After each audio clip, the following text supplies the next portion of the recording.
Good afternoon, grinders. This is your MLB SimLabs analysis for Tuesday, May 27th. I'm Jordan Cooper, aka BlenderHD. If you want to follow me on Twitter, hit that thumbs up button on your way in the door. You know how much I like the thummy thumbs. Hit the subscribe button if you're new here. Hit the notification bell to always know when we go live. Remember, Grinders live later today, 5 p.m. Eastern. Followed by Crunch Time with Kevin Roth, which I don't think we necessarily need to worry that much about the weather today. A lot of green yellows later today, but looks like should play. But Kevin Roth will have your weather updates with the radar. He's a professional meteorologist. Always give you the scoop on what games will play, late start, delayed in the middle of the game. He has a very good track record on that, but yeah, I don't think there's going to be a problem tonight. But today's slate, 11 games. It's like a haves or have-not slate. There are a whole bunch of teams with really low totals, and a bunch of teams with pretty high totals. I mean, the high totals on the slate got the Mets 5.1, the Cubs 5.04. We got the Yankees 5.39, the Diamondbacks 5.63, the Astros close to 4.94. Then a whole bunch of low ones. I mean, really low ones. I mean, like disturbingly low implied totals. The White Sox 2.9 implied total. The Athletics 3.06 implied total. And then we got the Rockies. I don't know if I've ever seen a total that was this low. 2.46 implied total. The Rockies are just that bad. Also, the weather in Chicago is not necessarily the best of hitting weather, but because of that, we have a whole slew, maybe a group of six pitchers that should be like to get the clump of ownership on today's slate. Top of the board in raw projection is Hunter Brown at 11K. Then we got Carlos Rodon at 10.5K. So the Hunter Brown's going up against the Athletics. Rodon's going up against the Angels. Rodon has the highest strikeout prop on the slate. And the Angels are definitely a high strikeout team. His ceiling should be pretty high. The Angels with a 3.61 implied run total. Then we got Joe Ryan against the Rays. 9.7K.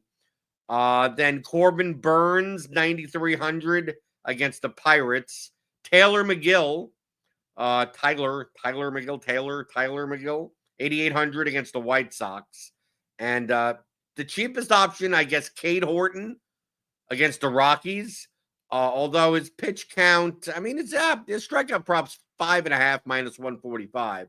But he probably will have the lowest pitch count out of this group of pitchers. We have him at 84. But that should be pretty decent against the Rockies. We do have value bats, so I'm not necessarily sure you need to use Cade Horton. I mean, you can play Hunter Brown, Carlos Rodon lineups today. You can. But if you want the cheapest, Taj Bradley, 7.0K. Mitchell Parker shows up a decent amount, 9% optimal, 12%. To 12 points, 2% ownership. So that's why he shows up here in the optimal versus projected ownership part of SimLabs. So we see here that McGill and Cade Horton are the two pitchers that are the most over-owned by a fairly decent amount. Cade Horton, we have at a 14% optimal rate, which is like the fourth highest on the slate. So it's still fine. But at 29% projected ownership, that's quite a bit over-owned. And McGill, we have a 13% optimal rate, and his ownership at 26% projected owned. Those would be over-owned. And then Hunter Brown and Joe Ryan are a little bit under-owned. We have Hunter Brown at 27% projected owned, Joe Ryan at 15% projected owned. Hunter Brown has the highest chance of being optimal at 31%, Rodon at 27%. So yeah, if you're going to build a more contrarian lineup, McGill and Horton would be part of it with the more contrarian stack. If we take a look at the top stacks tool here at RotoGrinders for premium members, the Astros lead the pack in optimal rate, 17.95%.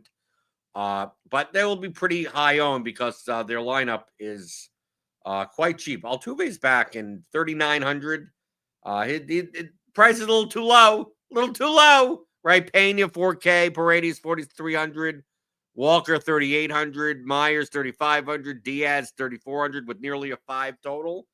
Yeah, they should be the chalkiest stack on the slate, but significantly high optimal rate. Pretty much these top 4, right? We got Astros 17%, the Yankees close to 14%, but not the best of values. You may have to play. You may not be able to play Brown or Rodon in the lineup with the Yankees. Then, oddly enough, the Twins against Taj Bradley. Twins have a 4.4 implied run total. They may go a bit under owned today. I'm not saying that Taj Bradley is going to be owned much. We have a 12% ownership. But I think, just by name value, people will avoid the Twins. And then we have the Mets at 8% projected to be optimal, around the similar amount of ownership. And then it drops down to the Diamondbacks, the Nationals, the Rays, and then it's a whole bunch of similar teams. The Diamondbacks, it looks like, will be a little bit over-owned today. They're not much of a value on today's slate anyway. If we take a look at the Diamondbacks lineup, where do we go? Where's the Diamondbacks? Yeah, I mean, it's quite hard to fit in like Carroll, Marte, and then still get a decent amount. I know Jordan Lawler's on the bottom, 2K, second baseman, but he's kind of punting there. And Lourdes Gurriel, the corpse of Lourdes Gurriel, I think is cheap today, 3,500. Not having a very good season. So you can play the Diamondbacks, but maybe a little bit overowned. Let's go to SimLabs. I'm playing a small field contest, probably 2 or 3 lineups today for me. I'm going to go through 150 lineups. Even though I'm not playing 150 lineups, you can still research by going through. I'm going to play 5-man stacks. It's 11-game slate, so probably best to stack. I'm not going to lock anything in. I just want to see what shows up the most here in SimLabs.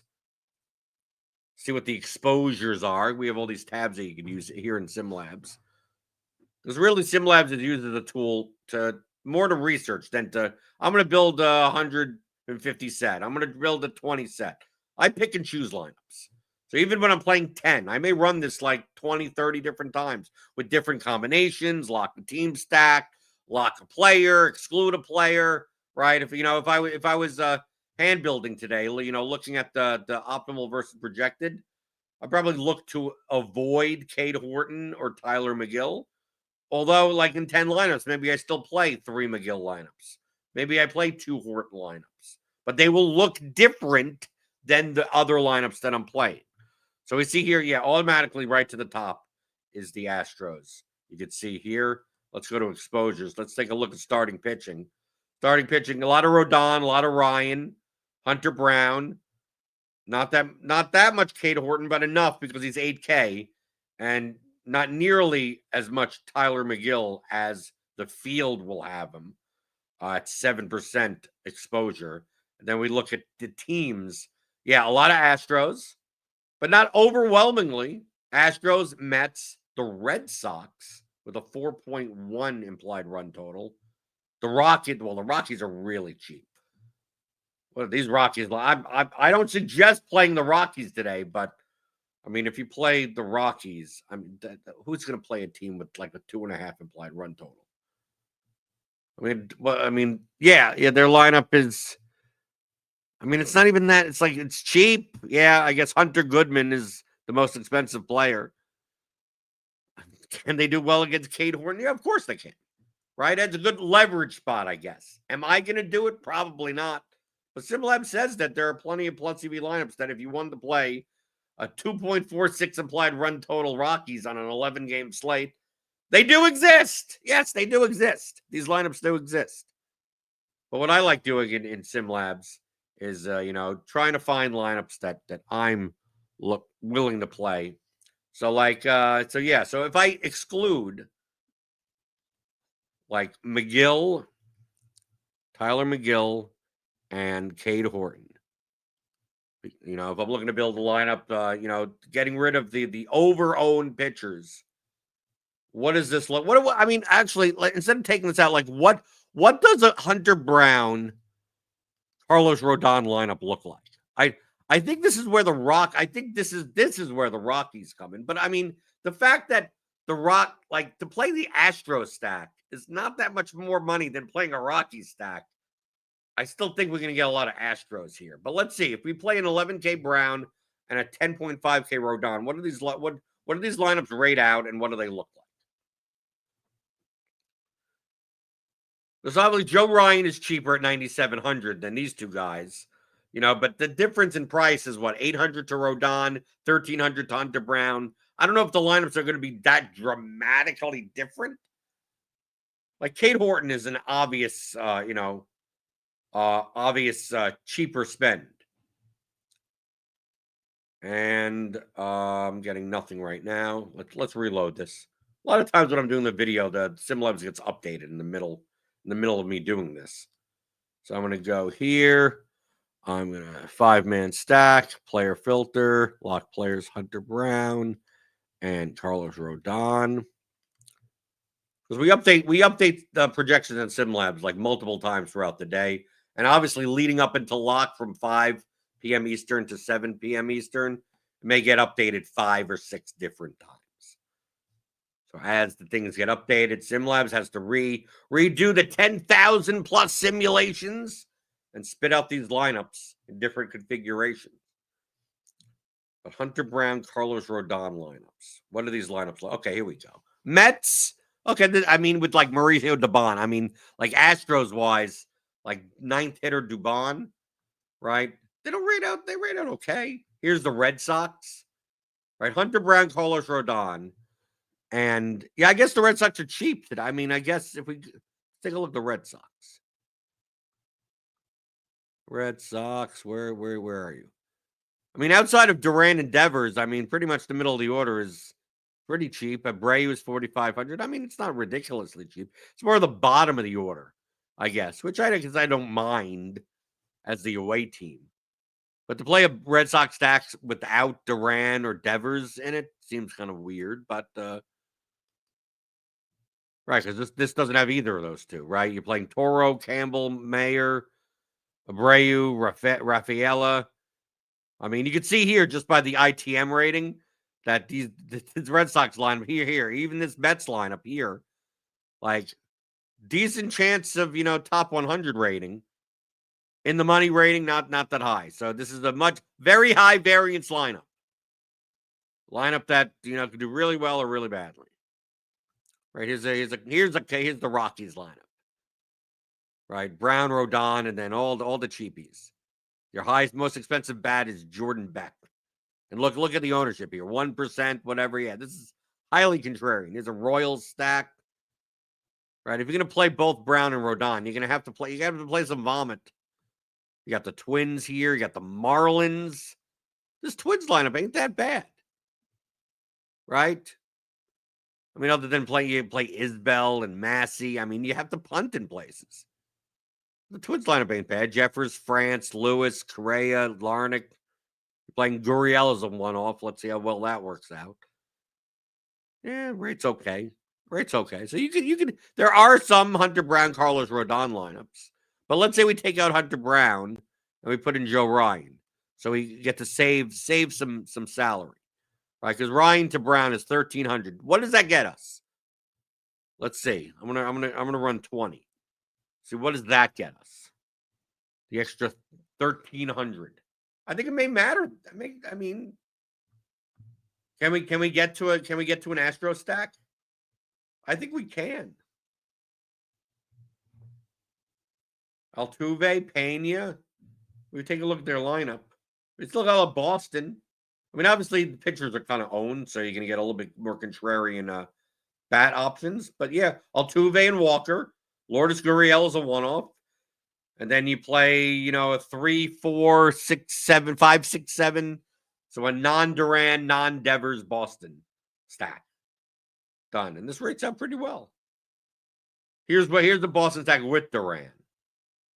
Then you're playing like Tovar, Tyrone Taylor is a one-off, Jake Berger is a one-off.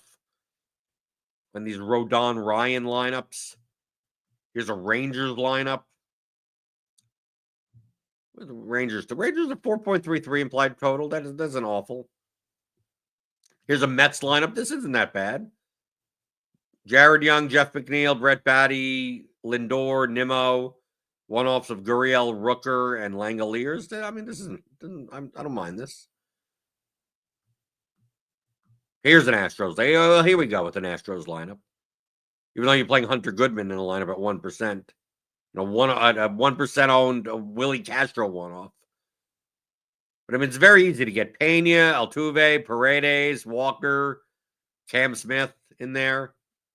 Here's a Mets Royals 5-3 with Carlos Rodon and Joe Ryan. Fermin, Pasquantino, India, and then you play Lindor, Batty, Soto, Nimmo, McNeil. So yeah, it seems like if we just look at the ratings and the combinations you could get. Here's a Astros 5-man. Here's a Mariners 5-man. Rodon Ryan. Oh yeah, well this one goes down in SimLabs rating a lot. So yeah, maybe not as many. Yeah, and then we get the garbage lineups. Anytime you see like the bars getting cut off, SimLabs is just trying to produce. You told it to make 20 lineups, and it's like, here you go. Here's some slop. The slop doesn't count. The slop is garbage. Right? So you don't want these lineups. But like if you play Kate Horton on the other hand, like if you play like cheaper pitchers, like let's say we pit the two over-owned pitchers together, Tyler McGill and Kate Horton. Obviously now we could play Diamondbacks lineups with Carroll and Marte. We could play Yankees lineups, which I haven't seen at all here. Obviously, the Astros will be easy to get, but I mean, to play the two most over-owned pitchers and then play the jockeys stack, probably not the best combinations, but we'll take a look. You play McGill at 8,800 and Horton at 8K. What do these lineups look like? All these lineups are viable. So I'm playing 2 or 3 lineups tonight. Am I going to play one of these lineups? Probably not, but I can. Maybe I feel like the highest rated one. I mean, but you see the ratings are much lower than the ones with the other pitchers because you're playing over-owned pitchers together. So you see this lineup isn't bad. I mean, here's a McGill, Horton. You get Diaz, Walker, Altuve, Paredes, Pena, right? Langford, Grissom, Nimmo, one-offs. This is fine. Here's another Astros lineup with Julio Rodriguez, Abreu, and Langoliers as one-offs. But the SimLabs ratings are much lower for these lineups. Here's one with Goldschmidt and Judge in it. Just feels like on the slate, like, can you play McGill? Can you play Kate Horton? Yes. I'd be much more inclined to play them not together.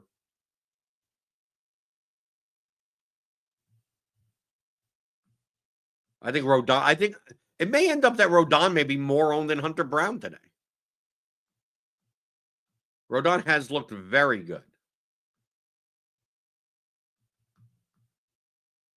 But the Athletics away from Sacramento, that's a pretty good matchup. I mean, a lot of their offense is inflated because of where they play. But not much Corbin Burns. I've been looking through. Not much Corbin Burns today.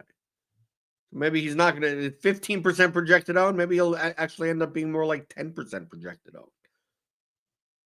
I think Joe Ryan, like Joe Ryan, Corbin Burns is like right in that middle zone. I think people go from I think Rodon will be 1, McGill will be 2, Hunter Brown will be 3, then Ryan, then Corbin Burns, and Kate Horton somewhere mixed in all of that. But I think those are the pitchers for the day. I think those 6. I'm not going to be playing anything outside of those 6 pitchers. If I play 3 lineups, I'll play 1 Astros lineup. I think the Astros are going to be. I think the Astros may even be more owned than what we predict here. I think I'm going to try to get to the Yankees today. The Yankees may be under-owned today, and the Diamondbacks may be a little bit over-owned today. But that's my take. That's what I look at here. Because it's not just, okay, this is what we predict from like an algorithmic perspective, as if human beings are just rational actors. We all know human beings are not rational, right? We all know. If you're watching it right now, you're not rational. I'm not rational. No one's rational. So I think more people will be playing expensive pitchers with the Astros than play a team like the Yankees. Or even play a team like the Twins against Taj Bradley. Or play like Boston. I would have never known that the Red Sox came up as much as they do if it wasn't for SimLabs. So if I'm playing 3 lineups tonight, I think what I'm going to do, I'm going to play an Astros lineup. I'll play a Yankees lineup. I'll play a Red Sox lineup. Or maybe I don't even play an Astros lineup. Maybe I just say, screw it. They beat me, they beat me. Play Yankees, a Twins lineup, a Red Sox lineup. Something like that. But I will run SimLabs closer to lock. That's what you should do, because we need to have confirmed lineups, right? Confirmed umpires and stuff. Obviously, every once in a while, a pitcher gets scratched, but that doesn't happen that often. Weather updates. So I tend to run SimLabs closer to lock. So there's just kind of preliminary analysis as of 1:30 in the afternoon. But that's why you got to tune into Grinders Live and get the Combo Light package here at RotoGrinders, $29.99 a month. Full access to SimLabs for the 4 major sports. That's MLB, NBA, NFL, PGA. You get all of our research tools like Plate IQ, Court IQ, Gridiron IQ, Weather Edge, and all of our premium written content, which includes Cheese's Goods, $1 Million Musings, which he writes every weekday for MLB. So go pick that up. Click on that link in the description or go to rotogrinders.com/premium. But if you're not going to do that, at least hit that thumb button. Hit the like button, hit the subscribe button, hit the notification bell to always know when we go live. Grinders Live later today, 5 p.m. Eastern, followed by Crunch Time, which I don't believe will have any weather problems. But you never know. You never know what pops up on the radar. And I'll be back on Friday for another SimLabs analysis here on RotoGrinders.com.